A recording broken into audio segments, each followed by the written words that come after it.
तुला शिकवीन चांगलाच धडा या मालिकेच्या आजच्या भागात आपण पाहणार आहोत. प्रज्ञाशक्ती स्पर्धेला सुरुवात झालेली असते आणि स्पर्धेची पहिली फेरीसुद्धा पार पडलेली असते. त्यानंतर दुसऱ्या फेरीला सुरुवात होते. निवेदक स्पर्धकांना आणि इतरांना सांगते की या दुसऱ्या फेरीमध्ये आम्ही स्पर्धकांना काही ग्लास दिले आहेत आणि त्यांना त्या ग्लासांचा वापर करून ते ग्लास एकमेकांवर ठेवून एक इमारत तयार करायची आहे. ज्या स्पर्धकाची इमारत सगळ्यात उंच असेल तो ही फेरी जिंकेल आणि ज्याची सगळ्यात लहान असेल तो या फेरीमधून बाद होईल. आणि ते ऐकून चंची आणि दुर्गी तर खूपच खुश होतात. दुर्गी मोठमोठ्याने ओरडून चंचीला म्हणत असते की ही स्पर्धा तूच जिंकणार माहिती आहे मला, कारण आपण आजपर्यंत स्वप्नांचे खूप इमले बांधले आहेत. आणि ते ऐकून सगळेजण हसू लागतात आणि मग त्यानंतर दुसऱ्या फेरीला सुरुवात होते.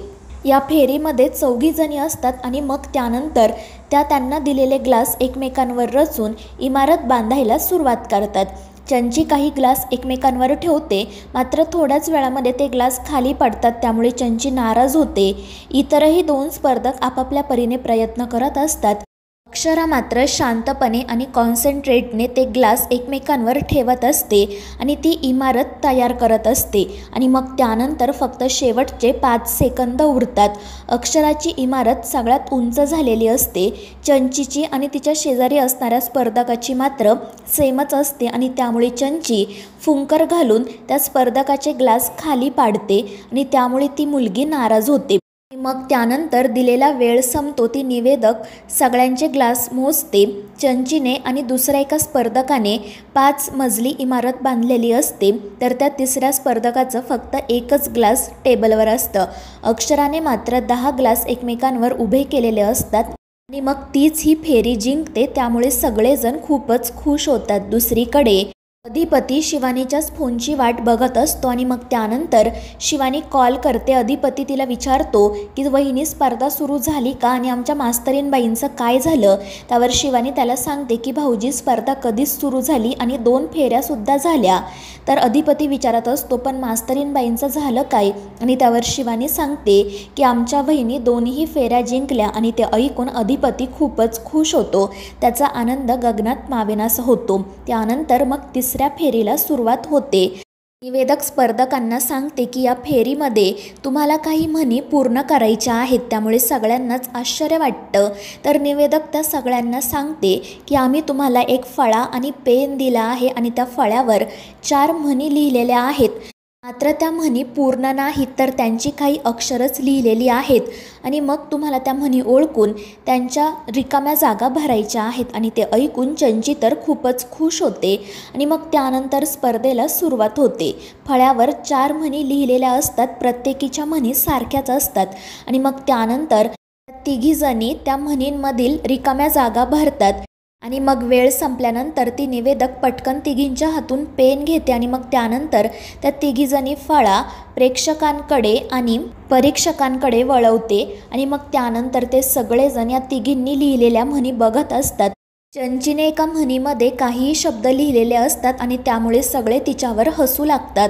आणि मग त्यानंतर ते परीक्षक सगळ्यांना सांगतात की चंचला विचारे यांच्या 2 म्हणी बरोबर आल्या आहेत, तर त्या दुसऱ्या स्पर्धकाची फक्त एकच म्हण बरोबर आलेली असते. आणि अक्षराच्या मात्र 4ही म्हणी बरोबर आलेल्या असतात आणि ती ही फेरीसुद्धा जिंकते. त्यामुळे सगळेजण खुश होतात, तिचं कौतुक करतात. दुसरीकडे आजी भुवनेश्वरीला सांगत असतात की जावई बापू स्पर्धेच्या ठिकाणी जाण्याचा हट्ट करत आहेत. आणि ते ऐकून भुवनेश्वरी चिडते. ती म्हणते की वाटलंच होतं आम्हाला, कारण त्यांचं सुनेवरचं प्रेम आता उफाळून आलं आहे ना. पाडव्याच्या दिवशीसुद्धा ते आले होते म्हटल्यावर आजही ते जाणारच. आणि त्यावेळी आजी तिला समजावते की तू उगाच त्यांना अडवायचा प्रयत्न करू नको, कारण ते तुझं ऐकणार नाही आणि मग कशाला वाद वाढवायचा. आणि त्यावर भुवनेश्वरी म्हणते की कळतंय आम्हाला तू काय बोलती असते, पण आता आम्हाला लवकरात लवकर काहीतरी करायला हवं, नाहीतर सगळंच आमच्या हातून सुटून जाईल. दुसरीकडे अधिपती आणि ओंकार शिवानीच्याच फोनची वाट बघत असतात. आणि मग शिवानी त्यांना कॉल करून सांगते की तिसरी फेरीसुद्धा झाली आहे आणि ही फेरीसुद्धा वहिनीच जिंकल्या आहेत. त्यामुळे अधिपती तर खूपच खुश होतो आणि ते दोघेजण नाचायलाच सुरुवात करतात. आणि मग त्यानंतर शेवटच्या फेरीला सुरुवात होते. या फेरीमध्ये फक्त अक्षरा आणि चंचला या दोघीच जणी असतात. परीक्षक त्यांना सांगतात की आम्ही आता तुम्हा दोघींनाही सारखाच प्रश्न विचारणार आहोत आणि त्या प्रश्नाचं उत्तर तुम्ही तुमच्या बुद्धीप्रमाणे द्यायचं आहे आणि ते उत्तर का दिलं हे सुद्धा सांगायचं आहे आणि मग त्यानंतर त्या स्पर्धेला सुरुवात होते। परीक्षक आधी चंचलाला प्रश्न विचारतात की समजा तुम्ही आणि तुमच्यासोबत एक शिक्षक, एक शास्त्रज्ञ, एक मंत्री आणि एक गरोदर महिला असे 5 जण बोटीमधून जात आहात आणि अचानक बोट बुडायला लागली आणि तुम्हाला वाचवायला एक हेलिकॉप्टर आलं, तर मग तुम्ही कोणत्या क्रमाने या व्यक्तींना वाचवाल? आणि त्यावर मग चंची विचार करून सांगते की सगळ्यात आधी तर शिडीवर मीच जाईल आणि ते ऐकून परीक्षक हसूनच एकमेकांकडे बघतात। तर दुर्गी मोठमोठ्याने म्हणत असते की चंची एकदम बरोबर, सगळ्यात आधी तूच शिडीवर जा, त्यामुळे चंची खुशच होते।